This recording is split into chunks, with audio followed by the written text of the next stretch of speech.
I am Saturated Fat Man. The Meat of the Matter podcast is live on Sundays. These boys are doing their part, so please like, subscribe, and share this message, and help those people that need to hear it. And I'm bringing the awareness, exposing the processed food gang, the seed oil crew, Harvey Kellogg, to the world.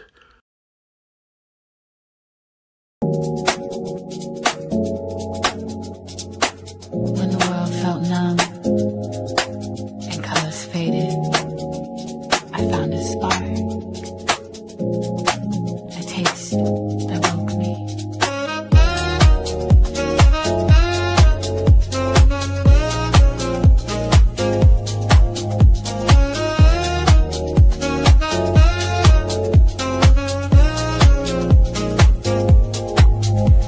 I was lost in a haze of endless routine, feeling tired, muted, lost in between, chasing promises in every trend, but something crucial was missing, my friend. Then I discovered a flavor so real, steak on the grill but a soft appeal. It wasn't about saving, it was the thrill of getting alive, of feeling the chill and warmth in every bite, a sensory reveal. Me made me feel, yes, it brought me alive. Color returned to my soul and my stride. From dull to divine, every cell did ignite. A taste of pure power, pure health in each bite. Me made me feel like I was born anew.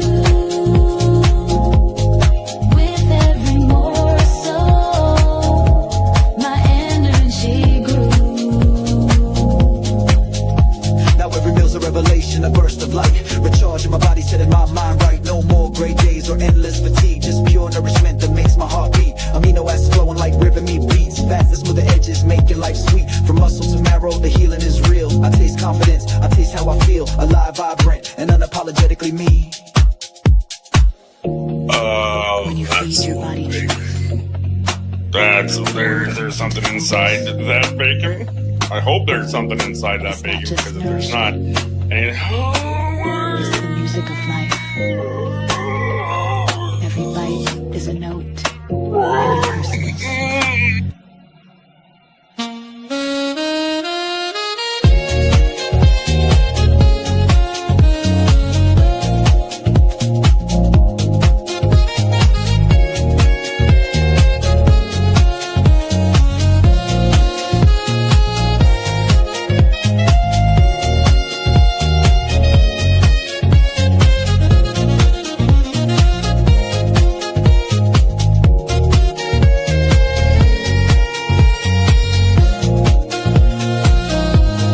Me made me feel awakened from the dull. Every bite a burst of life, deep and full. I'm no longer waiting, no longer concealed. With meat on my plate, my true self is revealed. Me made me feel like the world's renewed. Every cell dancing to the taste of truth. Taste the truth, feel the life. Meat made me feel, and now I know what it means to truly be.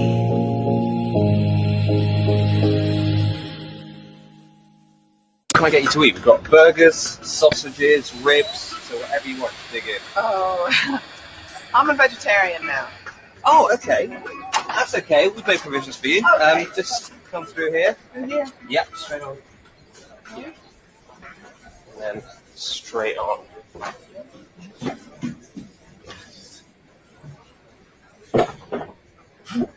Just it stairs to a cellar. Yeah, it is. Don't come to a barbecue if you don't eat meat. else is sick and fucking tired of seeing all the carnivore shit all over these fucking apps. No one cares if you only eat meat. every single one of you have to identify by carnivore fucking Connie, carnivore Ken, whatever the fuck your name is, and you add carnivore to the end of it on your fucking bio is fucking weird. Weird. You're literally treating your diet like a fucking religion. A religion. A meat religion. Okay? Like, what in the absolute meat fuck is this shit? Your fucking forts with your eggs and your cheese and your fucking butter and your dates. Who cares? You can't shit. Your fiber intake is fucking zero, and you think you're just fucking trudging through life getting all healthy. Get the fuck out of here. No one cares. Your meat fucking ass, your meat farts, your meat sweats. No one wants to fucking hear about it. And it is Sunday. Welcome into the Meat of the Matter podcast, where we meet you matter. Thanks for everybody joining us each and every Sunday. We do appreciate the live comments, the questions, and all the stuff. And that is Mark. He is Peter. I am Tony. And yes, welcome into the Saturday. How are we doing, boy? Or Sunday. How are we doing, boys? Very well, sir. How are you? That's good. Well. I'm good. Yeah. Peter was you see, we got that little the slideshow at the beginning, Peter. So a couple minutes late means you're just on time. Yeah, perfect. Yeah. So how's the sorry, Mark, go on. I was just gonna say I love the new video you put up, the barbecue one. Yeah. Yeah, I think we all might have wanted to be that guy at one time or other, right? Like, just get rid of them. I think I made a mistake one time. The only time I've ever tried one of those alternative sausages that were vegetarian or plant-based, whatever, and it was by accident. It was on the barbecue, and I was like, "Oh, I'll have a bite of this." And what the heck was that? It was like, yeah, my mouth was violated. Disgusting. Well, boys, so this week I think we got into it a little bit last week, but I think Mark found this this lady keeps popping up all over the Irish news. So why don't we talk about her? Because that's kind of what we do. So I think the volume might be a little off, but I think we'll get the idea, and then we'll just kind of go with it from there. We appreciate the comments, guys, in the chats, and get engaged, and let's get into it. I'm going to put this on. Hopefully it's the beginning, and then, we'll just get right into it. So it's about how much it is in. We are not protein deficient here in this country. No, we are fiber deficient. Up to 80% of us do not get enough fiber. So what is fiber? So right away, just saying, she said, I don't know if everybody could hear it, but she said, we're not protein deficient, we're fiber deficient. So that right there, we know where this is heading. And if you can just see all the goodies on the table, where all that real food down there is going to be, I'm sure, highlighted. And can I just say as well, that this lady, Orla Walsh is her name. She's one of the top nutritionists in the country. Okay. Right. That's her name, Orla Walsh. Okay. So she must be right. She must be. Yes. All right. Let's see what Orla has to say. Fiber is found in plants, and we don't eat enough plants in Ireland. We don't eat enough fruit and veg and whole grains. And as a result, like you said, 4 in 5 people aren't consuming enough fiber. And we 4 in need 5 people. Fiber just for our gut to function as it should. And when people don't eat enough. All right. Well, Mark, she's talking so she's basically saying that we need more fiber for our guts to function. Yeah. She couldn't be more wrong. Yeah. And I mean, apologies, like I said, about the volume, but I mean, we kind of probably all realize where this is going. But I don't know what happened there. What's going on? Sorry for that. Oh, okay. That's for later. Okay. Let's get it back on, and we'll see what she says here. Their bowel can be a little bit sluggish, but also their gut microbiome isn't being fed. And over the long term, we know that when we don't eat enough fiber, it increases our risk of disease and death from disease as well. How do you know you're not? 4 in 5 people are fiber deficient. It's probably safe to assume that you are. All right, all these assumptions. So first of all, we're gonna say hi to some peeps here, and just mentioning Carnivore Beats, Byron Funk doing the music. That was a nice little entrance track there. Hi, Lisa. Hi, Fleur. Thanks for joining us. And she is full of shit. That is right, Lisa. Yes. So she said something about the microbiome. Yeah, she also says that the lack of fiber is the reason why all these diseases are happening also. Yeah. Okay. Yeah, Well, I have some major troubles with those ideas, and people always refer to studies that are performed on populations on standard diets. So, what are the confounders? If you introduce fiber, you'll reduce glucose spikes. You'll increase the production of short-chain fatty acids, which on itself is good.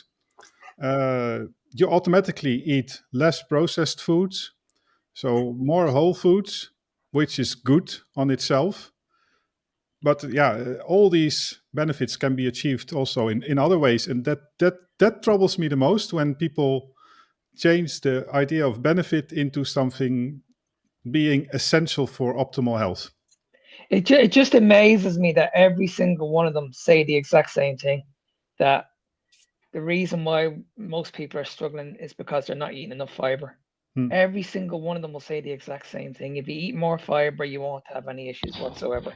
The satiety factor, I forgot to mention that, but that's also just, I mean, it's there, but can be achieved again in other ways. And absolutely, that's the dogmatic aspect of this whole fiber community. But wait until you see what she recommends at the very, very end. So she doesn't even talk about vegetables. She talks about bleeding cereals. You'll see it now in a few minutes. Yeah. Oh, yeah. And I mean, that's the one thing that I have a serious problem with right off the bat. She says we're not protein deficient, we're fiber deficient. And I would say one of those things is very essential for us. One of those things is not. So how can you be, when everybody's getting sick and, all the diseases, the non-communicable diseases, all the problems, all the stuff is going up. And, you're telling us we need more of the stuff we don't need, which is, just ridiculous. Yeah, and maybe just to nuance it a little bit. So also playing at devil's advocate a little bit, you could say that if you are on a standard diet and a diet rich in carbohydrates, that in a way you are deficient in fiber. But then you are not deficient in the content of the fiber, but you're deficient in the functional aspect of the fiber. Yeah. Yeah. Yep. It's kind of that chicken and egg chasing, right? But the protein is the outcast that should be the focal point, right? It's kind of interesting. 100%. All right. Well, let's continue. We'll see how this goes. See how this goes today. And I would just encourage people to go, okay, well, what can I do about it? And making sure that you eat enough fruit and veg. And, that seems like a typical dietitian message that we're always saying, but we know that a lot of people aren't. So it's about consuming 1 to 2 portions at least per meal, like at breakfast, lunch, and dinner. So, So six servings of fruit and veg a day, more fiber. And she's absolutely convinced that most people are not doing it. Yeah, absolutely. Now I know a lot of people that have come to me and told me that they've done the high fiber diets. They were eating a shitload of vegetables every single day, and they couldn't stick to it. So there's the research for you there. So to say people, are we gonna call these people liars? Right.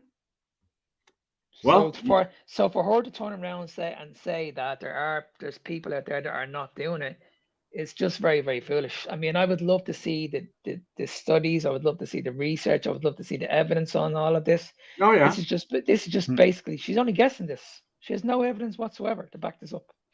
Yeah, yeah, no doubt, right? Like, just it's funny. We always talk in these scientific ways, and it's like what Byron just mentioned there. Putting more shit in a small hole and expecting it to work better. This doesn't make sense, right? Like, from all of it. Well, you need it. Yeah. Well, do you? Anyway, it's just. And do you know what the thing is? This program, once every 3 weeks, they always get a dietitian on. It's either a dietitian, a doctor, or a nutritionist. I have reached out to this TV channel now in the last year, this year alone, I must have reached out to them at least 10 times. At least 10 times. I tagged them in every single one of my videos. Yeah. And I'm like, okay, you guys need to invite me on. Okay, we're listening to the same bullshit all the time. When are we going to start listening to a different voice? And they haven't reached out to me once. Not once. Well, Mark, you don't have the corporate machine behind you, buddy. I know. But we're trying. But the thing is, though, they're watching my videos because it comes up on my views. I can see it. Ireland AM. They are watching. Really interesting. Yes. Well, that's good. They're watching. As well they should. And I think they probably there's quite a few people that would be, they don't want to get uncomfortable, right? And once you start talking about a bit of controversy, they've just got all their corporate all their ideologies to fall back on, and it's like, well, I have all this proof, the call to authority and let the games begin. It all gets backlashed on the same bullshit that they've started with. It will happen sooner rather than later. One of these channels will reach out to me, and I cannot wait. Yeah, trust me, I cannot wait. I'll keep pushing until they do. Yeah, no doubt. And Lisa's like, why can't they have a smart person on there who owns that TV station? Yeah, no doubt, right? Like, that's it. Who owns the TV station? No kidding. All right. Let's pay attention whether they tell anything about the why you should do things, because they are very good at repeating the same stuff. And basically, if I see a newspaper article on nutrition nowadays, I can just fill in the blanks, everything. Oh, yeah. It will talk about fiber, low cholesterol, calorie restriction. And then, that's about it, right? And then what else? And then, Peter, if that doesn't get you, the climate will. Yeah, yeah. It's just it's just not animal welfare, of course. Yeah, sure. Yeah. So then they'll tug at the heartstrings. But a nutritionist at the very least should be telling a little bit about the why behind things, and that's just amazing. Absolutely, 100%. Okay, we'll continue. Break this down for me. How much fiber are we meant to be taking in for an average person, right? Every single day. So generally about 25 to 35 grams. Okay. Like where? Okay. I knew that she's gonna say somewhere around 30 grams. Where did that come from? Where does that number? How did that number get there? Where did it come from?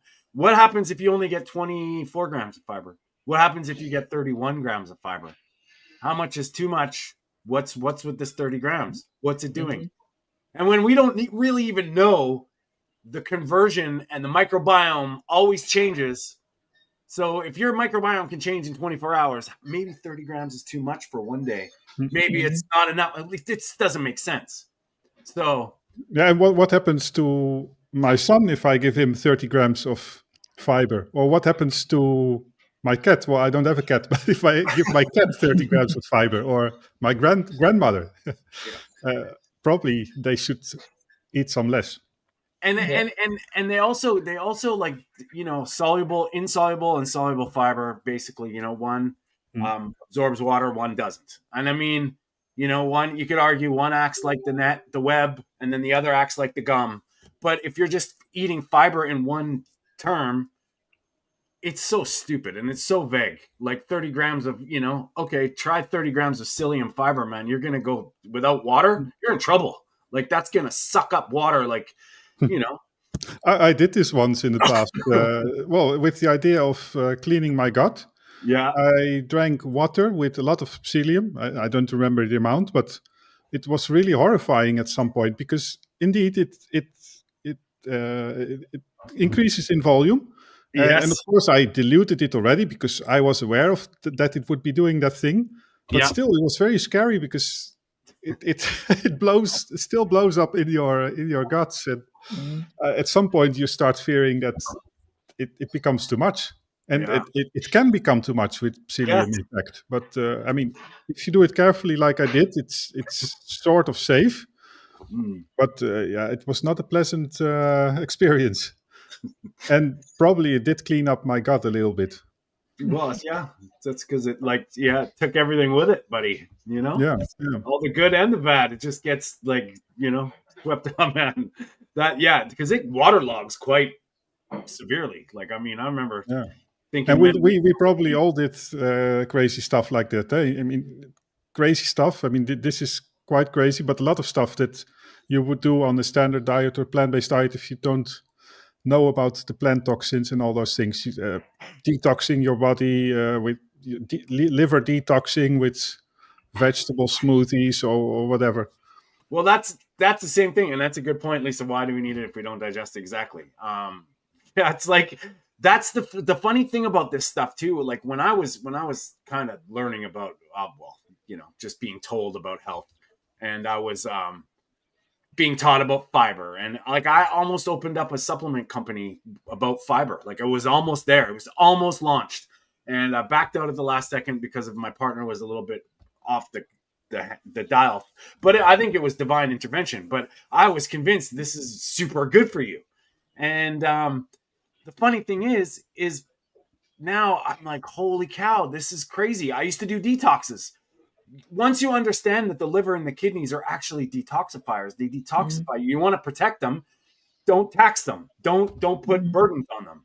You don't have to detox like, with all these herbs and stuff. I mean, are they good? Are they bad? Who knows? But that's what the liver's job is, to detox. So, if you don't want your liver to be like ultimately polluted, don't pollute it. It's one of those things, so it's kind of interesting how they spin this stuff. So let's continue, and we'll see if we can get through this one. We started, I think, last week was one sentence. This is good. So we're winning here, boys. We're winning. And we're consuming about 18. So we're falling short by about 7 grams at least. Okay.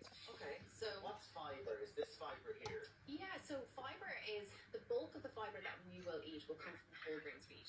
So when people eat a lot of processed food and refined carbohydrates, the white carbohydrates rather than the brown ones, they'll consume less fiber. So for example, with pasta, if you were to make the switch from white to brown, you're doubling your fiber intake in that meal. And when it comes to... You're doubling your fiber, but keeping the sugar load the same. Anyway. Wait until you hear what she says next. Now, when you hear what she says next. Okay. Well, it's important also that a lot of people don't realize it. And I placed a comment on Jacob Food's video 2 days ago. It was about fiber. And I actually got a lot of likes. It was very unusual. So I only got like 14 likes. That was really odd because there was little interaction in the rest of the video. But my comment explained the fact that, you can eat a big bunch of glucose and simple sugars and then add in the fiber, but it won't help because fiber only has this functional aspect of reducing glucose spikes if it contains, with respect to the glucose that is contained in the fiber matrix. And a lot of people just think just add in fiber, doesn't matter which type of fiber, soluble, insoluble. It's just the fiber amount and as much as possible, and then you'll get the benefit. And that's way too simplistic. I think it's all a trick, man. I think it's all a big marketing thing and all the bullshit that they're trying to get. I mean, maybe the soluble fiber, you could argue that there is some benefit. It's not necessary, some benefit in short chain fatty acid production and the gut microbiome. I mean, also, who is it? Sean O'Mara, for example, he eats a little bit of fermented vegetables once in a while.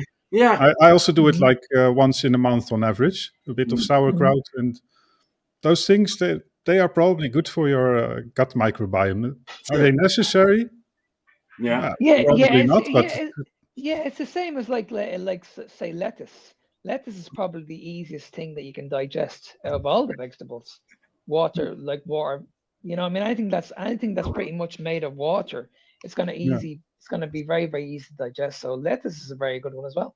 Yeah, it's kind of like it's like the opposite of fiber, I mean, it's very meh. I mean, if there was a benign vegetable that would be lettuce, you'd think it would be just water and, some stuff that sort of slides through. I mean, I would say the same thing. And Lisa has, so why is it that humans think that the plants are for us anyway?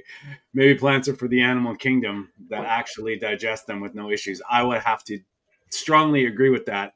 And I think this is all a big scam. I think they're pushing, these foods on us. And it's just, you just look at the food pyramid, right? Every single thing that we don't need, they push on us. And every single thing that we actually need, they tell us to eat less of. And when you're looking at it from that simplistic of a way, that's all it is. It just does not make sense at all. And I mean, as far as us carnivores go, we've gone to the extreme way of cutting out all the stuff that is irrelevant. But it's all the stuff we need. And that's, that 30%, the obligate hypercarnivore, that 30%, the hunter-gatherer, whatever, is irrelevant. It's not the stuff that we should be consuming more of. And look at these packages, right? Because that's natural, Yeah, the infamous Weetabix. Yeah. Hey, those things swell up too when you put the milk on there. Like they get nice and fluffy. Wait for the Weetabix to chill out, right? So, okay. So, Mark, you're saying there's an important thing coming up? Listen to this next part now, very carefully. Here, I'll put it back a bit just to make sure. Rather than the brown ones, they'll consume less fiber. So, for example, with pasta, if you were to make the switch from white to brown, you're doubling your fiber intake in that meal. And when it comes to processed food, I didn't want to vilify it either, and I wanted to show options that are that one right there, but they're still high in fiber and good health. She didn't want to vilify. So she didn't want to vilify high processed food. I mean, the hypocrisy in that comment alone is just unbelievable. No kidding. It's honestly, as I said, this is one of the top nutritionists in the country. Yeah, it's just honestly, it's just incredible. It's incredible. Wow. Yeah, because I mean, right there, like this is you're just, and that was just slid in there. It wasn't like it was a big, but that's like the biggest statement she said. I didn't want to vilify processed foods. Well, if they're bad for you, why aren't you? Exactly. Like, what do you mean? That's just a very, very foolish comment. It really was very foolish. No kidding. All right, let's see. I know, and Lisa's saying how do they sleep at night? Oh, sorry, Peter. Yeah, I know, right? Like, or they're just. It's hard to hold back right now. I mean, I can feel a couple rants coming on pretty quick here. Just, go ahead, eat your processed food, guys. Really. That's like say with cereals. With cereals, exactly. Yeah, and Mixing that, but it's always said high in fiber first thing in the morning. Right. Okay. And when. Let me ask you guys a question. I love it. How long is it now that you guys have been following this bullshit advice, but you still have gut issues? You're still walking around, you're bloated, you're constipated, your energy is not the best. You just know fully well something's not right. Okay, Mark, I want to let you do this live. So that's where I want you to be there live. So yeah, what are your thoughts on that, Mark? Come on, let us have it. Well, you saw my face at the end. Yeah. The minute I heard that one, that's when I was like, okay, this is crazy. Like this is absolutely crazy. So that's why I asked everybody watching. I said, okay, listen, how many of you are in this situation at the moment? You're following these high fiber diets, but you notice that something's just not right. Your mental health is not right. Even though you're eating the standard healthy diet that these people say, and you just know something's not right. You're walking around bloated. You're gassy. Your energy's crap. You just don't feel good at all. And then when I put that video up, everybody was texting me back and saying, Jesus, like that's me. I'm eating loads of plants at the moment. I'm eating a lot of fiber. I'm having my oats in the morning. I didn't realize that this was happening. People don't understand what's going on, guys. Yeah. They have no idea what's going on. Yeah. Like this was one of the biggest videos. This was one of I did this video like a couple of days ago, and the response I got out of this was just insane. Absolutely insane. And I think it's because I tagged in the TV program. I got a lot of their audience like watching the video, and they were tagging me, and they were asking me a lot of questions. But it was like, holy shit, like we are so far behind. And I could have easily had a half an hour conversation with each and every one of these people. Yeah. But it's just wasting my time, because I just said to them, like, listen, go back into the videos. I have so many videos on this, you just need to watch it. But yeah, it's just people are they don't understand what's going on. People are just absolutely convinced that they're eating healthy. Yeah. I mean, it's not really a laughing matter. I feel you, because I mean, it's that same conversation over and over again. And then when you actually narrow it into something and you say like, okay, well, what if it's this? Well, it's not that. Okay. All right. Like we've talked about this. You've admitted that your diet's a little, it's not as healthy as you think. Yeah, it's always so difficult, right? Oftentimes it's multifactorial, and more than one or two things play a role, and you might omit one thing and feel slightly better, but it's totally obscured by all the other small complaints that you have in your daily life. And for me, it was really difficult to understand what was happening. I mean, one time you were a little bit bloated. The other time you would have something towards constipation. The other time you have skin rash. The other time you have a bit of headache. Yeah. Whatever, all these things. And a lot of these things can come also from, so it can be multifactorial, but it can also be that multiple of these complaints can come from the same food. So it's just one big mess. And See, the biggest thing for me, the reason why I had to eat a lot of fiber and a lot of vegetables, is I had a ferocious appetite, like unbelievable appetite. So if you gave me like some carbohydrates and protein, it wouldn't be enough. I'd have to like fill my plate with vegetables because I wouldn't be able to fill myself up. I would never have that satiety feeling. I was always hungry. So that's why I literally made sure that my plate was. I used to have like a plate of food, and I'd also have like a side order of like salads. Yeah, that's what I used to have. Right after a meal, Mark. Together.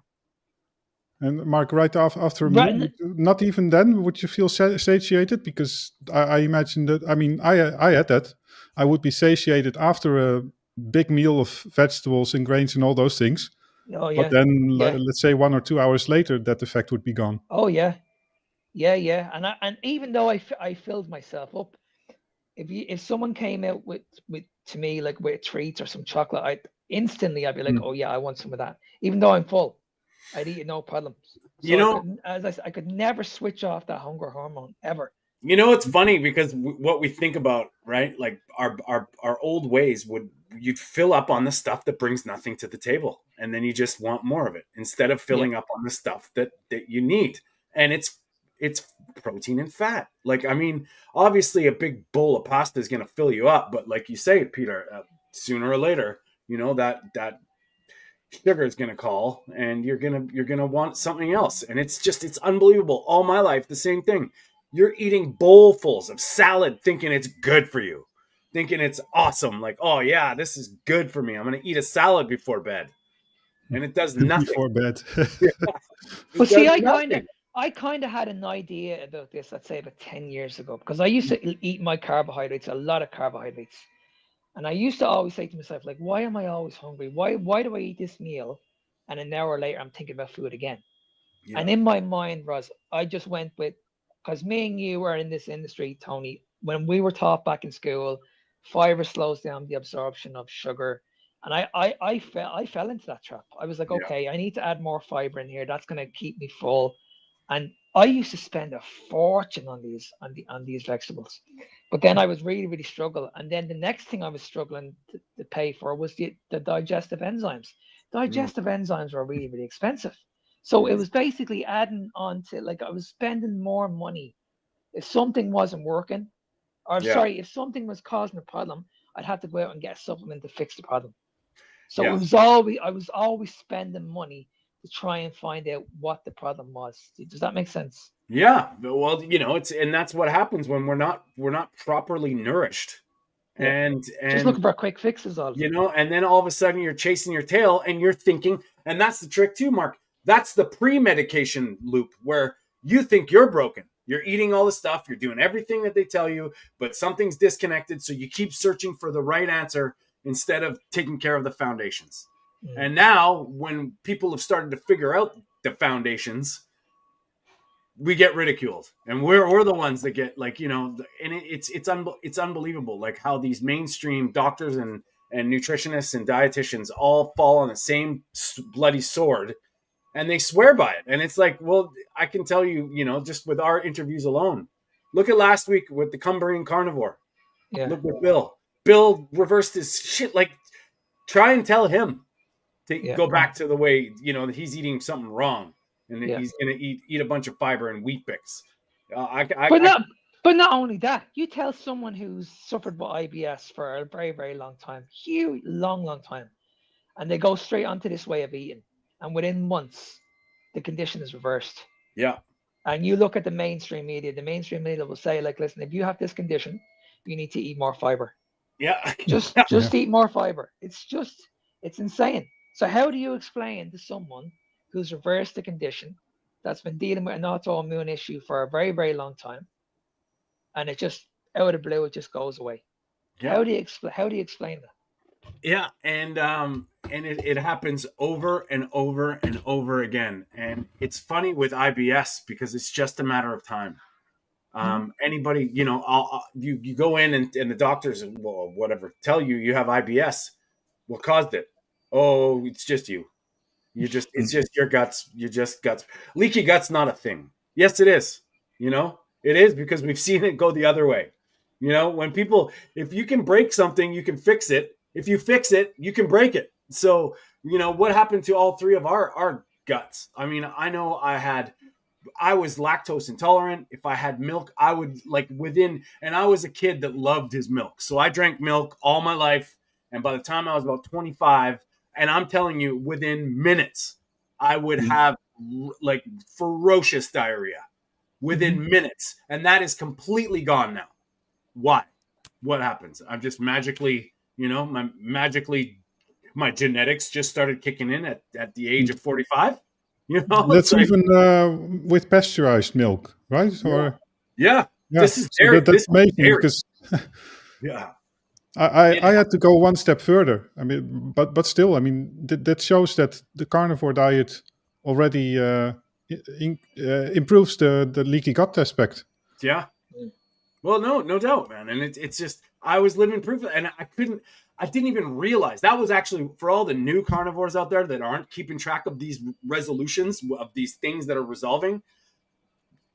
Do it, because I didn't. And then all of a sudden I'm like, holy shit, I'm not this anymore. And that was one of the things. I don't know when it happened, but now my lactose. Yeah, not immediately, probably. I mean, that's. I also noticed it because even on raw milk, I needed some more time, and probably around the 2-year mark or so, it really improved. And now, actually, yesterday I drank over 1 liter of milk. Yeah. Well, kefir. Okay, so that's slightly different. It's fermented, so it's all a bit easier on the stomach. Yeah. But still, I mean, a liter of milk, I would have gotten problems maybe even 20 years ago if I would drink that when I could still drink milk. So yeah.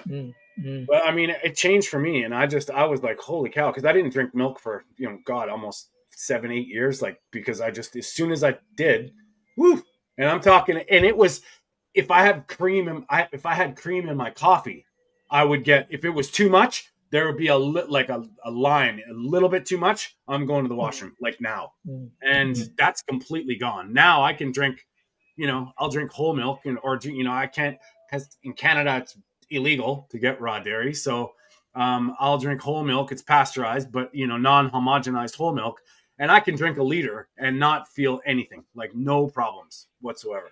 That's funny. Go ahead, Mark. No, sorry, Tony or Peter, go ahead. Oh, I just wanted to say that it's funny about the cream, that I drank a little bit of cream in my coffee. Oh, so sorry, but I drank a cup of coffee when I was at my parents', and just pure cream tastes like super sweet. And it just amazes me that, because people would normally probably not taste it. They buy the cream from the supermarket, the sugared cream to put on your on a piece of cake. Yeah. And it's just amazingly sweet. Yeah. And it probably contains like 2% of lactose. That's all. I love it. No, I was just saying, like, I always knew I had an allergy to dairy. I always knew that when I was very, very young. But the biggest one for me was eggs. Like, for years I couldn't eat eggs. Like 5 years ago, I couldn't even eat one egg, not one. Wow. And now I'm eating 12 a day. But I didn't eat eggs because I couldn't stand them. I thought they were disgusting. It was weird. Every time I had one egg, my stomach used to just balloon him. I was in bits after. I was like, wow. why can't I not eat eggs? And now I'm taking advantage. Now as I said, I eat around 80 a week. Yeah.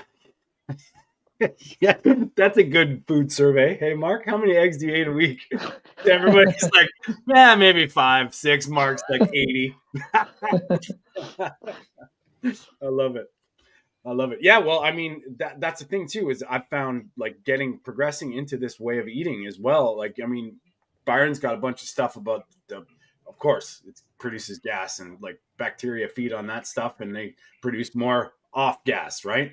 But I find that everything's changing and it's still like, I'm like, we're collectively like, for whatever plus ish years into this, it's still things are changing. My gut's changing still. Like everything's still, it's like, it's wild how many times I've gone like, oh, okay, this is I'm at the pinnacle of healing. I don't mean health. Obviously there's always improvements there, but just of how my body's been beaten up over the last 49 years. Now things are still changing. And that's the one thing I found with what's drawing me to food now.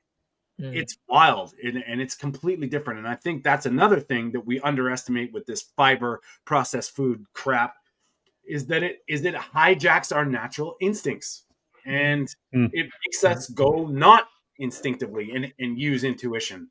And it kind of pushes us into this, thinking first instead of knowing mentality. And I think all that cereal and shit does that, and it hijacks our natural way of doing this. Every other animal knows what to do, they don't talk.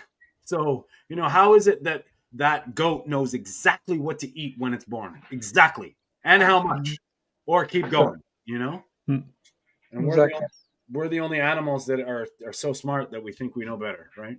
This is interesting what Byron is saying, but I think he's referring to this aspect that if you eat protein on themselves, you don't get bloated, you don't produce any smells on the other end. Yeah. But when it does go wrong, it's when you eat fiber along with it, because then together with the fiber, the protein can reach your colon and then start to ferment. And that's another funny thing, actually.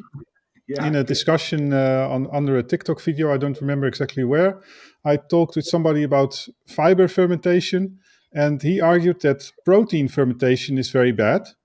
I beg to differ, because protein fermentation, no doubt, will happen to some degree also in carnivorous mammals, for example.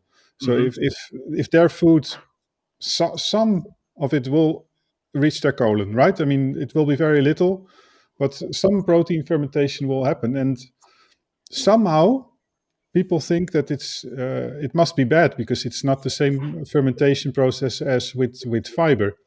And maybe on a mixed diet, it could be bad because it's a totally different process, perhaps, if it's combined with fiber and produces this type of smelly gases. I'm just hypothesizing. It's totally not. I didn't research this or anything, but it's just to say that all these things can be so complex, and people are simplifying it, and they see things happening on a standard diet in the context of carbs and fiber, and then conclude, oh, that's probably just the way it should be, and there's no other possibility. Yeah. But anyway, just try to do a smelly fart on carnivore, and that's very difficult because some carnivores pretend that you don't fart on the diet. I still fart sometimes, but they are safe, the farts. Well, yeah, they are. You get to sneak one past the goalie and no one notices, right? Like that's. I think. I think I could probably stand in the elevator and nobody would notice it. But that's some sweet elevator music, eh? Is that Peter? Yeah, you might need a little bit of music indeed to cover it up. That's it. Well, I would have to agree with you, man. Like, if you want revenge on some plants, that's awesome too. Yeah, man. I mean, a lot of the people I've talked to that are just they see that, especially actually the vegans and vegetarians that go carnivore really notice the difference. Like, us guys, yeah, we've got all this, our whole lives being those, farting machines, but like the vegetarians and vegans really notice the difference when they go carnivore, and they're like, what? Oh my Lord. Was it the broccoli the whole time? Yeah, it was. And yes, beans. Yes, it's true. They're the magical fruit or whatever. Yeah, cauliflower for me was really bad. Same with Not broccoli. ribeyes? Broccoli was the same with me. Oh Oh, my yeah. God. Every time I ate broccoli, oh my God. I Yeah. could do the smallest, tiniest fart and it would stink the whole room. Yeah, honest to God, it was unbelievable. Unbelievable. You know what? Like, that's kind of funny, man, because I'm thinking about the last time, like, I just ripped one that was just like, oh, God. I can't remember the last time that happened. It's quite funny. Like, yeah, interesting stuff. I think it was actually Sean O'Mara that said, anything that's noisy and smelly that's coming out of a human being shouldn't be. It's not right. It's not natural. No. I mean, and especially if you're doing it like constantly as well. Yeah, there's something wrong there. And that includes snoring. That includes, like it's, I'm not saying everybody doesn't snore or whatever. Snoring is ultimately bad, but I'll tell you what, if you're snoring to the point of, sleep apnea, that's not good. No. And I'm sure that's a lot noisier than this. Peter, you have something lined up down there. I don't know. Is that what you're eating? Is that what Yeah. So I just quickly recorded before entering the live. Okay. Like 30 seconds, just showing what I've eaten well, today. Because people want to know what you eat, buddy. They do. They want to know what Peter eats, and I promise you, next week I will have something lined up for an intro to you. Oh yeah, nice. Okay. So, do you want to talk us through it? Yeah, let's just talk through it while watching. Okay, we're bringing a new segment, everybody. It's what Peter eats. So now he's under pressure. He's got to do it every week. We want to know because he eats some strange shit. Yeah, I have to think about it because today I did forget it, and luckily I had a second batch of the same stuff. So this is not literally what I ate, but you would eat it's it. The same stuff. Yeah. Okay. No, that's not it seems. No.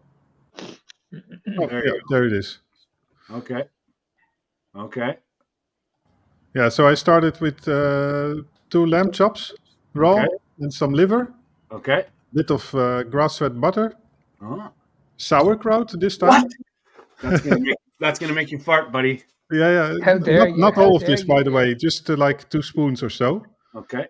And 6 eggs, and I would normally eat them raw, but today I bake them. Just the yolks, because I don't like to eat the whites. They are a bit heavy on the stomach.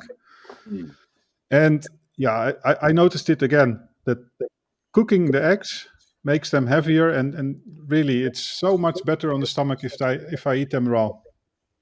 I can eat 10 of them, 15 if I want, but if it's cooked, 6 like this is actually already a bit too much. Interesting. And yeah, this was the main part of my meal. So I think this was 3/4 to 1 pound. So really not that much. So I've been eating very little today. And I see that my blood glucose also responds well to that. So if I eat less, it still becomes easier even on a carnivore diet because there's protein in it, and also a little bit of the fat will still require insulin. Okay. But it becomes, of course, much more manageable because there is still quite a degree of difference even within the carnivore spectrum. If I would eat 2 pounds of meat on a day, I would still be in range, but I get glucose spikes to, say, 120, 130 if I don't manage it well. And now today it just was smooth sailing around 100 or so. Sweet. And that's it. And I've been a little bit, not sick, but I was a little bit off this week, so I ate quite a bit of liver just for the vitamins. And then on a day like this, I'm also taking some extra vitamin D, still, even in summer. And for the rest of magnesium, that was it for today. Water and salt. Yeah. I'm a big believer of the vitamin D. Like the average people say that you need to be taking in around 3,000 or 4,000 or even less 2,000 IU a day. I take in 10,000 every single day. And I Well- have been doing that every single day for the last 4 years. And I haven't been ill. Yeah. No word of lie, hand on my heart. No word of a lie. I haven't been sick in 4 years. I have this app called D-Minder, and it tells you how many IUs of sun you can put it in your basically if it's just your face or if you're bathing suit exposure, and it tells you when the sun is optimal for vitamin D, how much vitamin D, and it's really quite amazing to see the difference of how much you actually absorb with a couple hours in the sunshine. It's wild. So, and I think, you know, from everything about the research I've done with vitamin D is the upper limit is it doesn't matter. Like there's no upper limit. And I mean, when you look at, they were treating 100,000 IUs for COVID a day without any toxicity, you know, that's the extreme. But then when you're looking at, you know, the possibilities of what 10,000 to 20,000 IUs would be doing a day, it's a no-brainer. And I think people on top of their vitamin D, you know, obviously getting it in the sun is the best way to do it. Like, I mean, I tend to just, if I get out in the sun, I don't take vitamin D. But I stay out in the sun for all day. Yeah. So I'm the same. Like, honestly, it's one of the most powerful things you can do. Yeah. And it's even more powerful when you're on this lifestyle. It's unbelievable. And like, what Byron, it's incredible. Yeah, and what Byron's saying, the RDAs are calculated as well for the calcium mobilization factor. They're not, not calculated into the immune system function of vitamin D. So if you have, you know, like the reason vitamin D is in milk isn't for your health, it's to prevent rickets. That's it.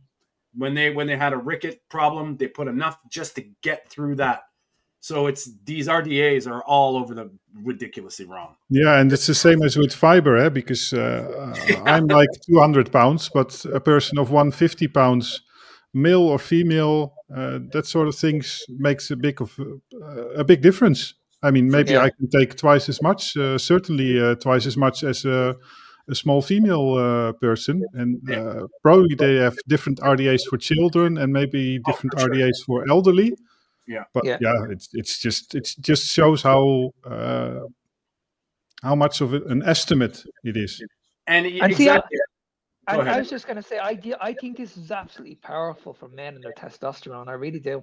Like when you increase your vitamin D, you're on a high-fat diet, you're training the right way, your testosterone is going to go through the roof, whether you're in your 50s, your 60s, your 70s, or your 80s. Trust me, it's incredible. And this is why I'm not the biggest fan of TRT, because I just believe you can do this naturally. I really do. I just think that if you have more vitamin D in your life, you're eating a high-fat diet, and you're training the right way, like strength training a few days a week, and not overtaxing yourself, not overtraining, not doing too much volume. Honestly, your testosterone will never drop. It'll actually keep on increasing. Well, that's funny that you say that, Mark. You know, because I mean, I'm a big believer in that as well. I mean, when you look at the cholesterol cascade of, you know, your steroid hormones, your sex hormones, you know, vitamin D arguably is a steroid hormone, is a sex hormone. You know, it's in the same category from cholesterol. So that makes perfect sense. And I think, you know, not to mention staying out of the sun, lowering your cholesterol by all means. And then if it's not enough with the drug, what do you think that's doing to all of our sex hormone, like our sex drive? And then if you look at estrogen after testosterone, women have the same, it's a mess. So, you know, being out in the sun, being optimizing your vitamin D status is probably a really, really good idea that is going to be obviously beneficial. So I agree with you. And I think vitamin D, if they didn't even realize it was an immune modulator up until, you know, a few years ago, what the hell don't they know about the other stuff that it does? You know? And you know what? Out of all the supplements that I see in the shop, vitamin D is the cheapest. Oh yeah, for sure. It's like exactly. I can go into my local store and get a good vitamin D that has 120 capsules in it, and I'll only pay about 15 quid for it. Yeah, 120 capsules.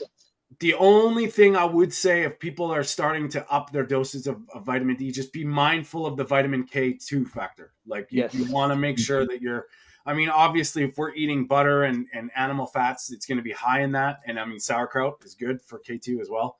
But that has a lot to play with the calcium mobilization. So if the K2 is sufficient, no problems. So just another thing to take into account is that it's better to take fat soluble supplements. So the vitamin D, of course, is fat soluble, and best is to take a supplement that's dissolved in MCT oil, coconut oil, or something like that, or very good quality olive oil.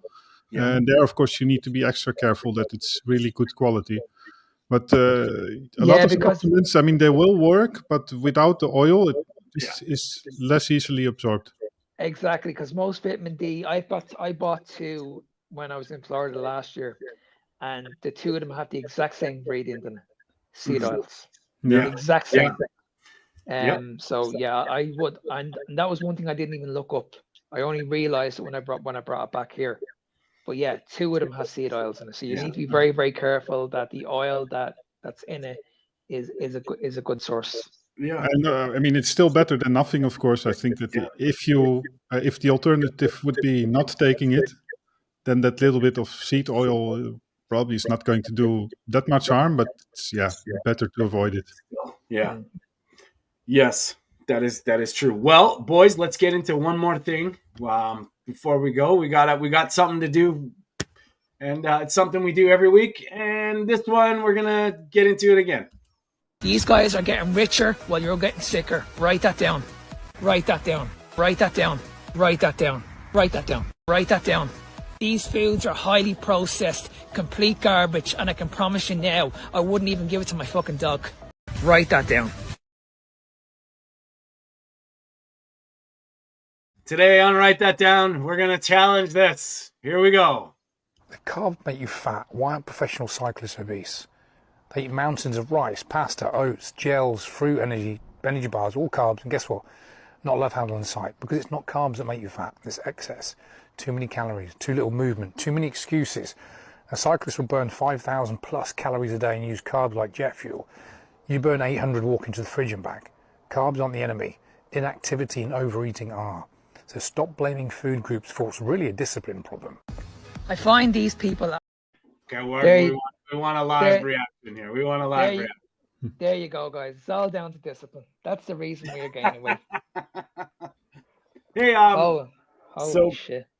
I know, Peter, you're not a professional cyclist, but what do you think about that 5,000 calorie carbohydrate? Yeah, well, it shows that to some degree you can outrun a bad diet, I guess.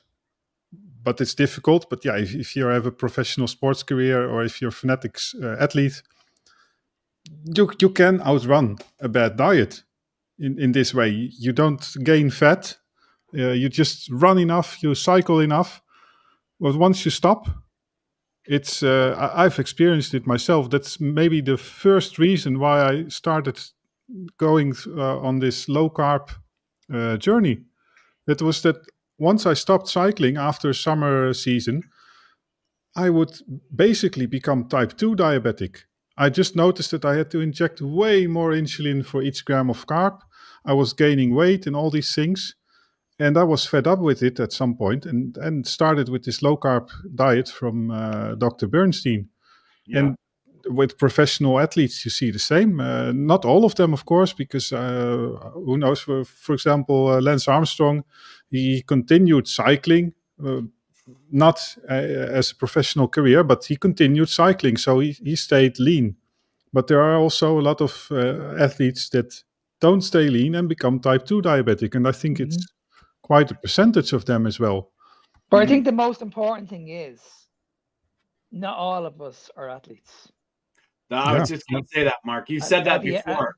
I think you say that in the video too, right? Like at the end of the day, everybody has something going on there. Like they've got a busy lifestyle, they've got a busy work schedule. You know what I mean? Somebody could be sedentary, sitting at a desk all day. Somebody could be busier on a building site all day. So their energy expenditures can be completely different. So this is why everybody's not the same. So it's absolutely insane to say everybody is the same, and he's saying it's just down to discipline. It just drives me mental. It really does. But when you go past that and you say, well, listen, this has nothing to do with calories because we've been doing this over and over and over again. Yes, it works. We've all done it. Everybody has done it. We know we can get in shape in a calorie deficit. The problem is you can't sustain it. It's never sustainable. You more than likely you put the weight back on when you drop down to low levels of body fat because you're hungry. You're putting yourself into a massive restriction. So it's just how these people just don't get it, and are just constantly focusing on calorie deficits all the time, and we're just focusing on weight loss. This is the reason why we have such a major problem at the moment, because nobody's giving out the right information. And you know, I just look at my personal, like my life experience when I was going through school, working in like, you know, a heavy job, physically active, 12-hour days, long. And then I went to the clinic and I was working in an office. My meals changed very, very subtly, like not a lot. I still ate once a day. I still ate till I was full and satiated. My body, my physical body did not change. So theoretically, if that was the case and the energy output was like, oh my God, I wouldn't even say half. It was like way less than half compared to the year before. Shouldn't I be gaining weight then? If that's the calories in, calories out bullshit, well, theoretically, if that was fueling me, I should be gaining, and I did not gain a pound, and I retained all my mass, and I ate instinctively, and my meals didn't really change. So, can I just say as well that if someone's on a building site and they're on their feet all day and they're moving like blocks and they're walking around, their energy expenditure is going to be very, very high. Yeah. Now, you cannot track their energy output. It's impossible. Yeah. Because if it was all about energy and it was all about calories, I can guarantee you these people are probably burning around 10 to 15,000 calories a day. Yeah. Because they're moving things around and they're walking constantly for 10 hours a day. Now you talk to someone, as I said, who sits behind a desk, who's not moving. Yeah. You know what I mean? Their energy expenditure is literally on the floor. Yeah. How can you turn around and say that everybody's the same? Yeah. It's just very, very foolish. You look at someone like Peter. Peter does a 2-hour cycle. His energy expenditure is going to be huge. Whereas you talk to someone who goes into the gym and just lifts weights, theirs is going to be very, very low. Yeah. Yeah. So it's like, how can you track energy? It's impossible. You cannot tell me, okay, if I'm eating 2,000 calories, I need to burn 500 calories, which is what they say. You need to be in a deficit of 400 calories, 500 calories to drop weight. Where does that information come from? Yeah. Yeah, Like, the best you can hope for is that by trial and error and iteratively, that you would approach a certain balance and that you could say, okay, if I eat 200 calories more, then I'll start to gain a little bit. And if I am below this level, but you have to have a very constant lifestyle, constant diet with no differences in macronutrient balance, no differences in stress levels, no differences in exercise, energy expenditure, and all these things. Then, to some degree, it works. I mean, you can look around and calorie counting to some degree works. I mean, people are doing it, but they don't realize that it's just inaccurate measurement. Like it can be 20% off, but a measurement method that is 10 or 20% off in practice can still work. And that's a bit the tricky thing. And people start to believe that it's exact mathematics, which it isn't. Yeah. But it works, so it must be exact mathematics. That's like, a bit... We all know it works. We just know it's not sustainable. That's the thing. Yeah. And we got a couple good comments here. Lisa, my husband is a tradesman who works outside all day. He eats once a day, steak and eggs every day. I can relate to that. He can outwork every guy out there. I can relate to that. He's in the best shape ever. That is, I've seen it over and over again. And it's funny how all these people look at me and they go, how can you just move like that? How do you just function like that? And it's like, I tell them, man, stop eating what you're eating. Simple. No, it's not that. Okay, I'm just a genetic freak. We've heard that one. And then Byron as well, man. It assumes your body's a math equation, and we're not. We're not a living adaptive system, and which is bang exactly on. This, yeah. And everything is, we're flowing with life, and You know, some days you may need some things, other days you may need that. But once again, getting back to this fiber bullshit and tying it right back into that, telling you need this much. Well, how do you know? You don't know what you're like. We have no idea what our body requires. All I've seen from like examples like ours is when you do something that takes care of the foundations, the rest sort of fall into place, and you can adjust accordingly without any, we'll call them side effects on health. Like I can't even imagine gaining like body fat now. No. I wouldn't. I don't know where that limit is, and I'd be curious to see eating higher fat if I'd actually put on body fat, because I don't really think I would. Well, I actually do. I do that once every couple of months. I do like a fat fasting day. Yeah. I'll take a day off of just eating protein. I'll just eat a lot of fat, and the next day, I bet you drop weight. I bet you. Yeah, it's like the sugar diet. Easily. Yeah. Because what I do is this is the only time I weigh myself. Yeah. The only time. So the day before, when I'm eating a lot of protein and fat, I'll weigh myself. And let's say I'm 160 pounds or something, whatever. If I go the next day and just do a complete fat fast, I'm telling you now, I'm down 5 or 6 pounds. Now, someone explain to me why I'm down 5 or 6 pounds if people say that fat makes you fat. Yeah. It's just doesn't make any sense, guys. Doesn't make any sense. And Byron, effect, like I agree with him too. The thermic effect of food. We don't look into the amount of food, the amount of energy it takes to digest. Like we think about the brain as being an energy pig, like it's 25% of our calories. No. Well, it just takes more energy to function. So we have all these these homeostatic metabolic functions that we're like, who knows? Peter's brain's on overtime right now. He may be taking up 30%. Mark, he's relaxing. He may be taking 20%. Like, how are these numbers the same for everybody? And I think it's Well, and add in a few factors that make it even more complicated is the fact that if you're in ketosis, you can breathe out ketones, which are pure energy, basically. When you eat too much fat and there's not enough bile to process it, it can also end up on the other end. And these mechanisms can also be partly regulated by the body. So your body can even influence the amount of energy that is retained to some degree. I mean, it's not like 20-30%, but it's another factor that plays into it. Yes. Yeah. And when they look at calories in, calories out, it's like, well, it's a base model for everybody to track, but it's not. It's so stupid. Yeah, it's ridiculous. If you're actually counting calories and tracking your calories and that's doing it for you, fine, okay, sure. But I mean, just to generalize it and then base everybody else around that, it's ridiculous. And it just it just leads you down to that's the way I look at it. It's excuses. Oh, look, I've been so good. I'm down. I've been keeping my calories low. And now I walk into every single store, gas station, food place, and you see the calorie value beside something, gives you an excuse to have it. It gives you, I can just have one of those and I'm fine. It's good. It's just got this many calories. I think that's why this whole thing got created, so that they give excuses to have this shit.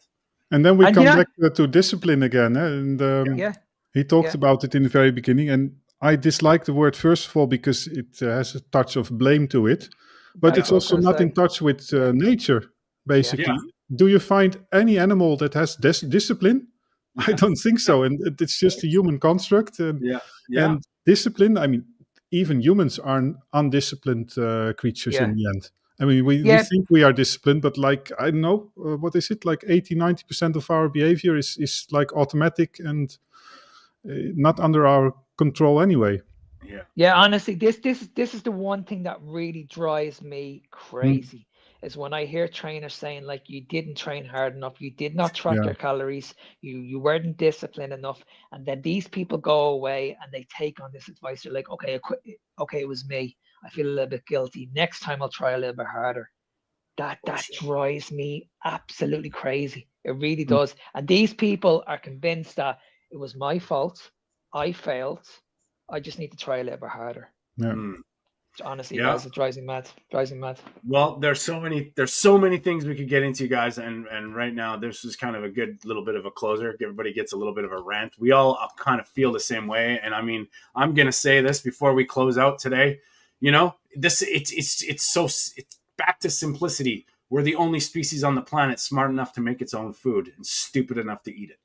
Yeah. Measure it however you want. Okay, Yeah. right. But anyway, guys, thanks everybody for joining us today. It was a good time. I had fun, as we always do here. Sundays, 10 a.m. Pacific, 6 p.m. in the UK and Ireland, 7 p.m. in the Netherlands and Europe. And guys, really would love to help. Subscribe, share, comment if you can, guys. Comment into the thing to push the algorithm. Because we started the new channel, we're starting off with a little bit of a slow. It's got to build, and we're getting there. And we do appreciate all the support. But please like, subscribe, and if you can, leave a comment down in the recorded thing. It pushes us out, gets us exposed to more people. We've got some great interviews coming up. I think Lisa, thank you for that one. She's hooked us up. We've got her coming. Stories amazing. We're going to bring out Byron and Deborah. Mr. and Mrs. Funk Carnivore Beats is going to come out this week. So we do the interviews every week, live on Sundays. Peter, where do people find you? I'm the Dutch Carnivore on most social channels. Okay. Right on. And next week, we're going to find out more about what Peter eats. Yeah, next week I will also tell a bit more about my cycling journey this summer. I'll be participating among all carb-loaded cyclists as a zero carb cyclist, so that's going to be exciting. And last time I did it, it was an eight days journey from Italy to Netherlands, sponsor ride against for cancer treatment, so for a good cause. Amazing. And what did I want to say? That was totally full of rain. So basically, I was tired and I didn't record anything. But this summer, I will record things, and that's going to be exciting stuff, probably, because I can't wait to see how people respond when I'm eating there in the evening. I'm eating a big plate of meat, and I'll be wearing some shirts this time, clearly indicating that I'm not eating carbs and eating a lot of meat. Attaboy. But I'll tell more about it. Are you friends with these people? Friends with who? With these cyclists that are going to be going with you next week. Are you friends? Oh, no, this is an organized sponsor, right? So there's like 200, 300 participants. No, but what I'm saying is, do you know anybody outside your field that are not doing carnivore, that just does the cycling, but they're on carbohydrates? Yeah, well, not very. Yeah, some like colleagues, that sort of things. Yeah, because that would be a really good podcast if we could get you on and then get the other person on who eats the carbohydrates, and let's have a little debate. Yeah, and let's have a cycling match or something like that. That's the thing that comes up, that they want to compare exercise performance, and that's the thing we talked about it right now. This episode, that comparing with elite athletes is just insane, because you cannot compare exercise performance. Basically, there are too many factors at play, and also you said it, Mark. Most of us aren't athletes anyway. We are just amateur athletes at best. So but what's the comparison for? I just want to show that you can have decent performance, whether it's slightly better or worse, I don't care, without carbs. Yes. There you go. I agree. Well said. Mark, where do people find you? Same. I'm on all social media at Fitness Beyond Time 01. And if you guys want to reach out to me, you can send me an email at ennismark93@gmail.com. Right on, my brother. And don't forget his Mark and Victoria's Carnivore Evolution podcast. It's on YouTube, Spotify, and Apple Podcasts, I believe. They do some really good in-depth one-on-one long form interviews. That's great. So support him on that. Please support Byron Funk Carnivore Beats on YouTube, and at Carnivore Beats on TikTok. We trying to get the meat message out there, and he's he's killing it, man. All those songs. We do appreciate him and his work that he does. So please help him out, subscribe, and share his stuff, because it's wild things. And if anybody wants to get a hold of me, they can get a hold of me at Tony_Food for Thought on TikTok and Instagram. Of course, on Food for Thought, Question Everything, my channel on YouTube, and my website is tonystewartcoaching.com. Reach out, say hi, or if you need us, reach out to us, support us. We appreciate it. And thank you all for joining us. We will see you live next Sunday at 10 a.m. Pacific, 6 p.m. UK, Ireland, 7 p.m. Netherlands and Europe. I'm getting better at that. All right, guys, have a great afternoon, evening, and we'll talk soon. Bye-bye.